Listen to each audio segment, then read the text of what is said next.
नमस्कार, मेरो च्यानलमा फेरि स्वागत छ। यो मेरो दोस्रो ब्लग हो। आज म कुनै घुम्न लायक ठाउँमा छैन, कुनै चर्चित गन्तव्यमा पनि होइन।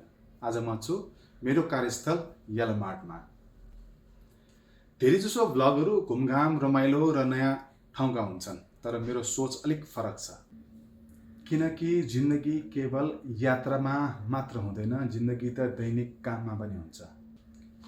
यलमार्ट धेरैका लागि एउटा साधारण स्टोर मात्र होला, तर मेरो लागि यो ठाउँमा मेहनत छ, धैर्य छ, थकान छ र आत्मसम्मान पनि छ।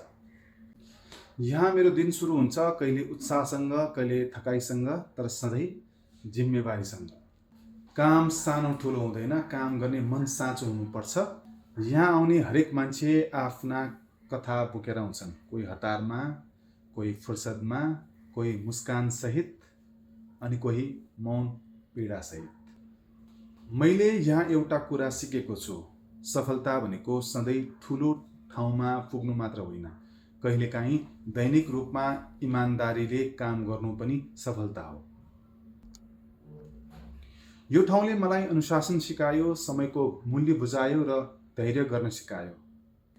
सायद भोलि म यहाँ नहुन सक्छु वा यो यात्रामा अर्को मोडमा पुग्न सक्छु, तर आज म वर्तमानलाई सम्मान गर्न चाहन्छु। यदि यो भिडियो आफ्नो अफिस, पसल, स्कुल वा कार्यस्थलबाट हेर्दै हुनुहुन्छ भने याद राख्नुहोस्, तपाईँ आज गरिरहनु भएको कामको पनि अर्थ छ। यो च्यानल पूर्णता देखाउन होइन, यथार्थ देखाउने प्रयास हो। यदि यो ब्लगले तपाईँलाई अलिकति पनि मन छोयो भने लाइक, सेयर र सब्सक्राइब गर्न नबिर्सनुहोस्। म फेरि भेट्नेछु अर्को कथा लिएर। त्यतिन्जेलसम्म जिज्ञासु रहनुहोस्, सचेत रहनुहोस्। धन्यवाद।